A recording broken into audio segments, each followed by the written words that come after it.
How's it, guys? This is Dayvy FPL and welcome back to another Fantasy Premier League video here on my channel. Now in this video we're going to be talking about the Game Week 7 preview. Talking points covered in this video are going to include Calvert-Lewin out. Should we be taking out that Everton striker after his first blank of the season? We're then going to move on to some Podence replacements. I know he's quite lowly owned in the whole FPL, but in the FPL community, and I think on this channel especially, a lot of us own Podence. And is it now the time to take him out and bring in another budget midfielder? And then finally, we're going to look at the teams that have the best fixtures in the next couple game weeks. So if that's something you're interested in, sit back, relax, and let's get into it. So a new season calls for a new sponsor, but here on the Dayvy FPL channel, we like our old.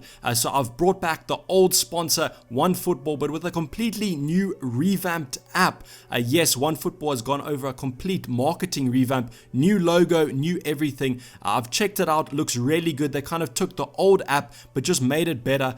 So I'm really appreciative of that. If you want to go check them out, link down in the description below to go download the app. If you don't know who they are, they're the biggest app on iOS and Android. So go check them out. I personally use them, so I can recommend them from a personal level. So a quick reminder before we get into the talking points of the Champions League yet again. We had the Champions League last week. We have it again this week. The fixtures this week are a little bit easier for the Premiership teams, but a lot of easier teams. So I think there's going to be some rotation in the Champions League this week. Whenever it is against a tougher opposition, we can kind of always expect the team to play a full starting 11. If you looked at Liverpool last week, they did play a full starting 11. So this week, I think I'm going to rest a couple players. Hopefully Salah and Mane get a rest, although you could argue that maybe you hope that they do play to get their confidence in that scoring ability back up. But I reckon they'll be rotated, so a nice couple of rests. So maybe not that much emphasis has to be on the Champions League this week, but also keep your eyes on that Europa League game, because we all own those Spurs assets and they do play those Europa League fixtures.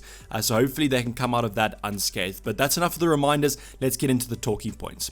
So the watch list has been updated because I did take a -8 hit. We finally brought in Calvert-Lewin. So it's actually going to be quite interesting to see what happens with Calvert-Lewin. The curse of the watch list was broken last week with Calvert-Lewin's blank. Every other game week when he has been on the watch list, he managed to return, but last game week was kind of the outlier. So it's going to be interesting to see what happens this game week.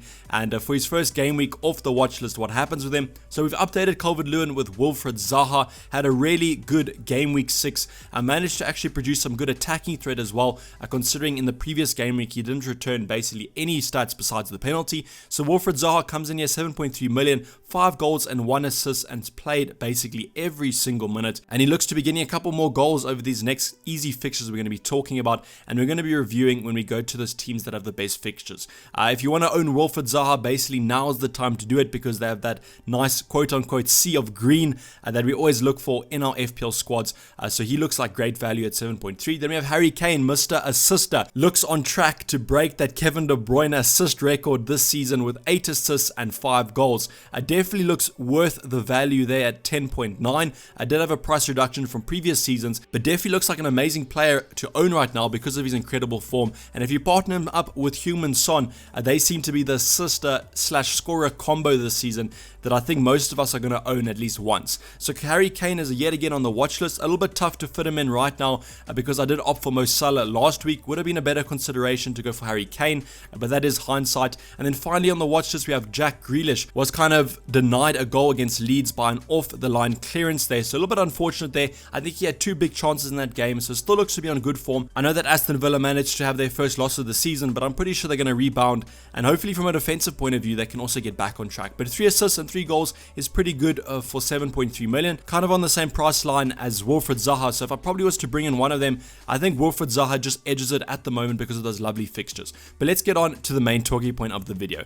So Calvert-Lewin out is the main talking point. I know what you're probably thinking, Dayvy, you're absolutely insane. You just brought him in for the first time this season last game week, and now you're suddenly talking about taking him out. But personally, I think it's absolutely ridiculous. I would simply just hold on to Calvert-Lewin.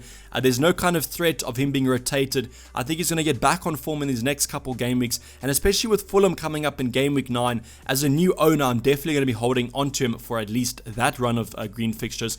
But there are some people that want to take him out, and I think the main talking point about taking him out is if you brought him in at 7 million, you still have some price in him. He's leading towards that first price drop of the season, so just monitor that situation. But also a little bit of a reminder here about how price rises work. Remember, you only get a price rise on his selling price price for every 2 price rises that the player does have. For example, if you bought him at 7 million and now he's currently 7.6, you're only going to be able to sell him for 7.3. So just keep that in mind when you are considering selling him. But kind of the main consideration, I think most owners, if you've owned him for a long time, are thinking is it really worth owning Calvert-Lewin over this next run of fixtures from game week 7 to about game week 16? They have some relatively tough games. I know that Everton even scored against Liverpool, who you could argue are one of the most fixture-proof teams, but I think that Liverpool defense hasn't been as great. But maybe what you're thinking is from game week 7 to game week 16, even though he does have Fulham, Leeds and Burnley in the middle there, it might be worth investing in another forward and kind of jumping off the Calvert-Lewin bandwagon before it kind of goes into a tunnel and completely crashes out of the track, and maybe another forward's going to come up on form and prove better than him. So that's kind of the thing with FPL. You have to kind of jump off and jump on at the right moments, and if you are an FPL manager that currently has him and are thinking of taking him out, this could maybe be something to take into consideration. I would kind of heed you towards keeping him, as when I did my stats for him, you can see the spider web on the screen right now. His stats simply blow anyone out of the water. He just has such good XG, big chances, shots on the box, shots on target. For a forward that you really want to have in your team, I just don't think he's going to regress that much. I think he's going to regress a little bit, and overall Everton will as well. We'll be talking about that Everton team overall and the implications of these suspensions that they've had. But I would kind of recommend keeping hold of Calvert-Lewin at least up until game week 9. I think from game week 9, if he kind of doesn't fulfill our expectations against Fulham, then we can take him out as the fixtures get a lot tougher after that. But I think personally, from my point of view, I think it's a little bit crazy to take him out right now, but it is kind of a crazy FPL season. So maybe Calvert-Lewin is not going to score another goal in the Premier League, and you guys are going to be proven right if you do take him out. I think probably the game week to take him out would have been last game week if you want to take a little bit of a 3-week hiatus from him and then see how he performs over these 3 before you bring him in for that Fulham game. But let's get on and talk more about overall Everton and how they're lining up. So as you know, with Everton, they currently have 2 players suspended as well as 1 injured. James Rodriguez is yellow flagged right now, but I wouldn't read too much into that. I think it is a little bit of a knock, but he will be perfectly fine for the weekend. But the 2 players that are suspended is Richarlison and Lucas Digne. So Richarlison, if we go back to the stats, he's going to be back before that Fulham game. So he'll be back for that game week 9. However, Lucas Digne is going to be missing that Fulham game. He'll only come back for the Leeds game. So if we go back to this, kind of what I've done is I've sorted the Everton team based on assists, as I wanted to look at the implications of having these players suspended and how they're going to overall impact Calvert-Lewin. So if I sorted them by assists, you can see Richarlison, James Rodriguez and Lucas Digne all with 3 assists this FPL season. And if you take out Richarlison and Lucas Digne, that's 6 assists since the start of the season that they're going to be missing out on. Now, players like Iwobi and Sigurdsson could fulfill those brackets. They've also racked up 1 assist each from the start of the season. But I think the drop-off from Lucas Digne to Coleman is quite a big jump, and I definitely think it's going to look quite bad on those Calvert-Lewin chances if he's not getting the service that he needs. I would also mention that James Rodriguez has taken over those set-piece plays, so I don't think that's going to go down too much, as James Rodriguez offers a really good delivery from those set pieces, and I think Calvert-Lewin with his heading ability are definitely going to get on the end of those chances. But with Richarlison and Digne out, I definitely do think it's going to hinder that Everton attack, but it might just be something that we deal with, and you never know, maybe Iwobi and Sigurdsson actually turn up for these upcoming games and put in a good shift, and Calvert-Lewin reaps the benefits. But I do think right now it's a little bit too early to transfer out Calvert-Lewin. I mean, he only has had 1 blank. I know FPL managers usually are impatient, but that might be a little bit too impatient for my liking. And as I said, I definitely do think I'd be keeping him for that Fulham game, because Fulham right now are looking really bad defensively, and I think that Calvert-Lewin could be on the receiving end of a nice double-digit haul. So the next talking point we're going to be going over is Podence replacements. I've highlighted 3 here, some over his price bracket, but a lot of them under. And the reason with Podence why I'm thinking of taking him out is I'm a little bit concerned about some rotation risks. So right now, the front 3 that Wolves are playing is Raul Jimenez up top, Neto on the left, and then Podence on the right. Now you have Adama Traore on the bench, which I think is absolutely crazy. How can you be benching Adama Traore? I definitely think he's going to be coming back into that lineup, even if it is from the start for about 60 minutes and then Podence comes on. I would rather have a player that plays 60 minutes than a player that comes off the bench for 30. So Podence is looking like a transfer out for me. Might not be this game week, but definitely for the future. So I'm looking at replacing him, and you might be looking at replacements as well. So the 3 replacements I've highlighted here are Lookman, Souček and Klich. So Lookman is looking absolutely sensational for Fulham. Now Fulham are not a sensational side. They're actually looking like an instant relegation this season. But Lookman is getting in and around the box, taking on shots. He definitely doesn't look shy to take on a shot. and that kind of looks like a player with confidence. Has managed 1 goal here, only played 203 minutes, which is basically a little bit over 3 games, and he comes in at 5 million. So I think it's either Lookman or Souček for me personally, because I think these two players offer such good value. If you own Mitrovic, maybe don't look at Lookman, as you don't really want to double up on that Fulham attack. Maybe this week because they have West Brom, but I don't think for the future game weeks. So if you don't own Mitrovic, I think Lookman could be a nice shout at 5 million, but then Souček is also a good shout at 4.9 million as well. By the time this video gets released, I'm pretty sure that Antonio's kind of injury scare that he's had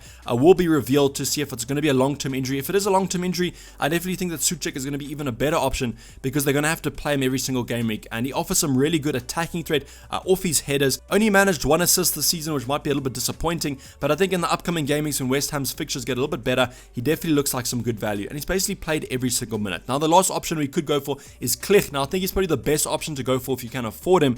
He's managed 2 goals and 2 assists, and the nice thing about Leeds is not only an attacking side, but Klich is their penalty taker, which is absolutely sensational. I know the penalties have kind of taken a little bit of a regression from the start of the season, but I definitely think the Leeds midfielder is a good option to go for, especially if you can afford him. So basically what I would say is if you can afford him, go for Klich, but if you can't, Souček and Lookman are great shots as well. There are other options such as say Maximum, but the Newcastle fixtures are looking a little bit less tasty as they were in the opening couple game weeks.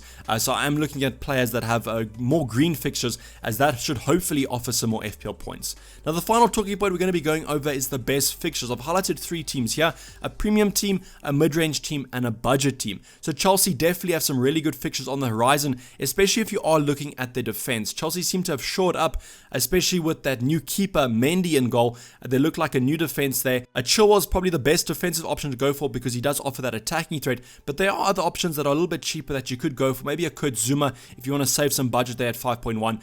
But Chelsea's attack also looks a little bit good. Personally, I've just sold Timo Werner, so I might come to regret that a little bit. But what my thinking behind it was that the teams that they are facing currently in the next 3 are teams that really park the bus. And I don't know how well Timo Werner is going to play against those sides because he is a kind of a striker that likes to get more in behind the defensive line.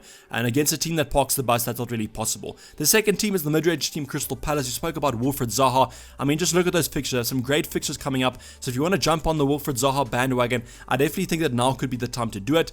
And then finally, we have West Bromwich Albion, who, while you could think that while they might not be a great side overall, they do have some nice options there. They have that new striker Grant that looks like a good option if you want to go from. They face Fulham up next, which could be quite a goal-scoring fare for either side. So that could be quite a consideration to go for. They also offer some defensive options that are quite cheap. If you want to go for maybe from game week 10 to 12, there could be a couple clean sheets in there. So that's basically going to wrap up the video, guys. Hopefully you did enjoy it. Please don't forget to like it if you did, and subscribe if you're new or have not subscribed yet. I'll be checking you guys over on my Twitter at DayvyFPL, and I'll be signing off. It's been DayvyFPL, and I'm out. Cheers. Bye.